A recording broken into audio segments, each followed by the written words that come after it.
Salut! Alors j'ai reçu ma nouvelle imprimante 3D, une Alphawiz U20 avec un écran tactile apparemment et qui permet d'imprimer des pièges jusqu'à 400 mm. Je l'ai commandé le 9 août, nous sommes aujourd'hui le 24 août et pas de mauvaise surprise lors de la réception, j'ai reçu un carton. Le voilà, sans petits mots de certaines administrations en plus, donc tout va bien. Donc comme on le voit, c'est un carton plutôt imposant, puisque la machine est elle-même plutôt imposante. Une bonne épaisseur de rembourrage tout autour, et des coins de rempart en carton également, ce qui est plutôt sympathique.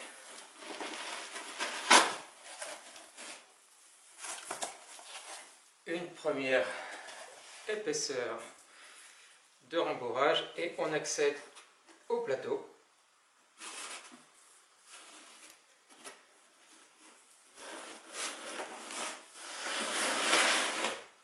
Voilà, on arrive à la première couche. Tout est admirablement calé, tant mieux.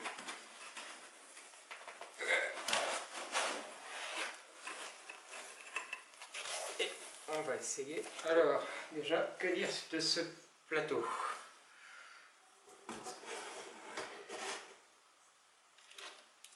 Un bon point, il y a des prises sérieuses, contrairement à l'imprimante que j'avais eue précédemment, la Net10 qui n'avait pas de prise sérieuse.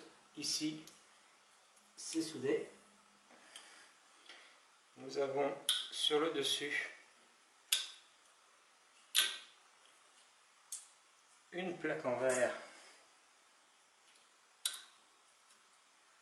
avec 4 pinces.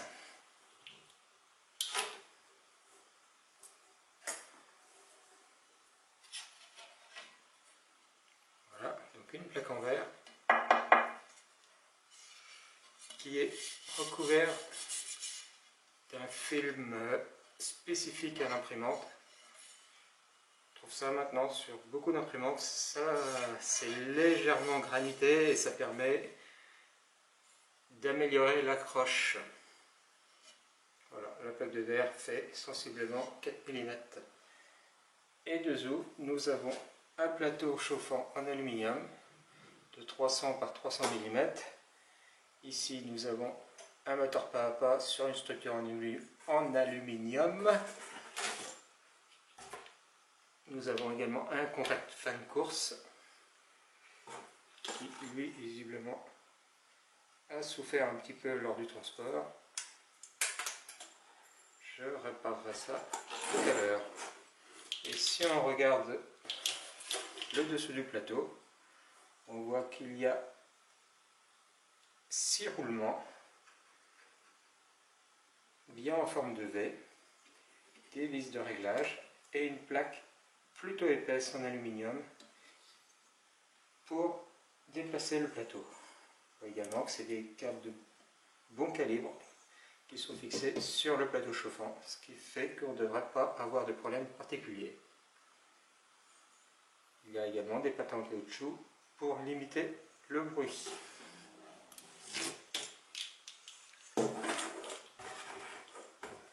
Hop, on remet la plaque en verre pour le moment.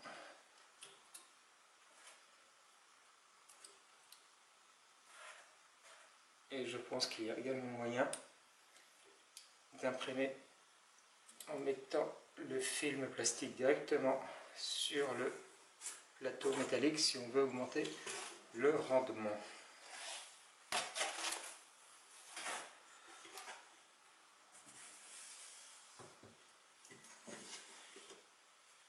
Ensuite, nous avons un carton. Alors, dans ce carton, nous avons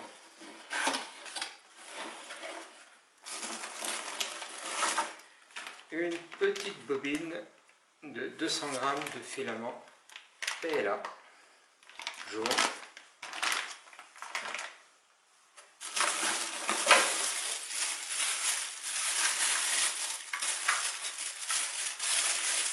Nous avons ce qui semble être un support de bobine en plastique moulé avec la barre transversale et les vis de fixation.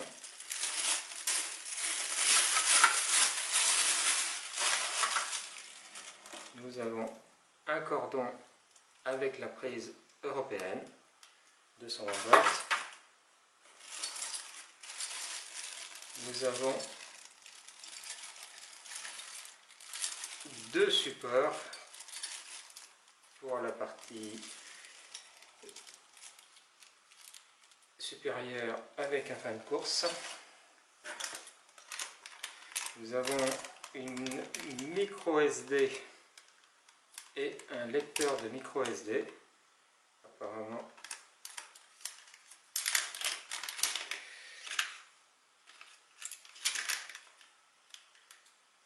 celle-ci fait 8 Go apparemment. Il doit y avoir les fichiers du logiciel. Je testerai également quelques colliers de fixation.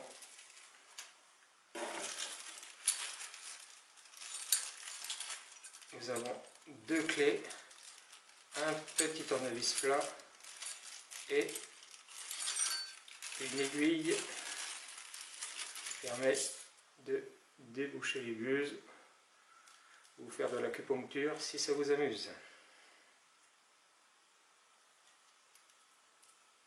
On va remettre sans se piquer.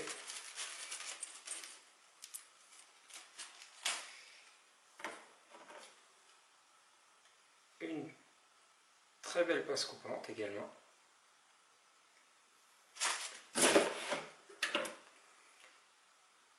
Un joli jeu de clé Allen longue avec le côté en boule de l'autre côté qui permet de visser dans les coins. Il y a donc 1, 2, 3, 4, 5, 6 clés Allen. Un cordon type A, type B, USB. Et une spatule en inox, mais dont le bord n'est pas aiguisé. Il faudra peut-être l'aiguiser pour plus de facilité. Voilà, c'est tout ce que nous avons en accessoire et c'est déjà plutôt pas mal. Nous avons ensuite le boîtier de commande avec son écran qui doit être tactile, graphé Alphawiz. Je ne sais pas si vous voyez, on voit dans la partie inférieure la partie alimentation.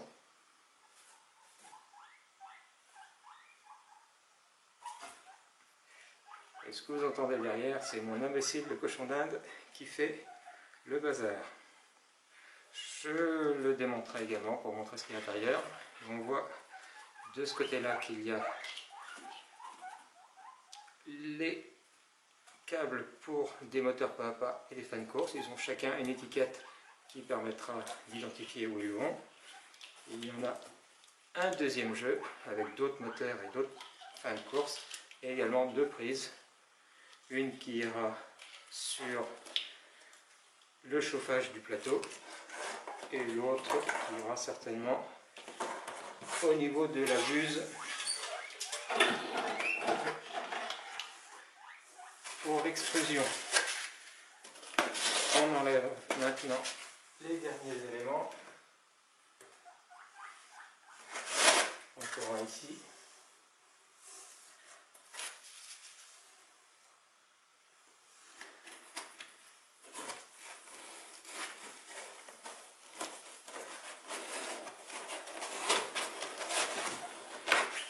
Voilà donc, si j'arrive à la sortir, la potence,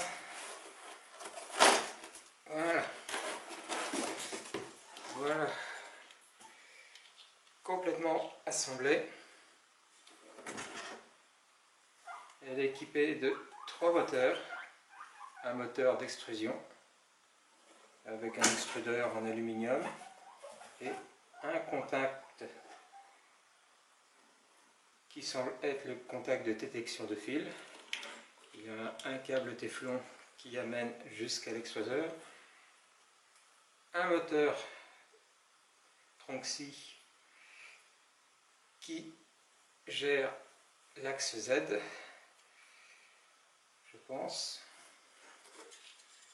non, qui gère l'axe Y, et puis un moteur ici, un seul sur cette machine, certains en ont deux, une de chaque côté, qui gère l'axe Z sur une vis sans fin. Et de l'autre côté, nous avons le fan course de l'axe Y, la bûche chauffante sur son bloc et sa sonde de température. Et nous avons 2 ventilateurs, un petit en façade qui ventile la partie supérieure de la buse et le ventilateur plus grand qui sont de très bonne facture qui permet de refroidir le fil en sortie de buse. Je ferai de toute façon des photos détaillées que vous retrouverez sur l'article et sur les prochains éléments de vidéo. Eh bien, je vais maintenant faire l'assemblage et je vous tiens informé. Allez, ciao!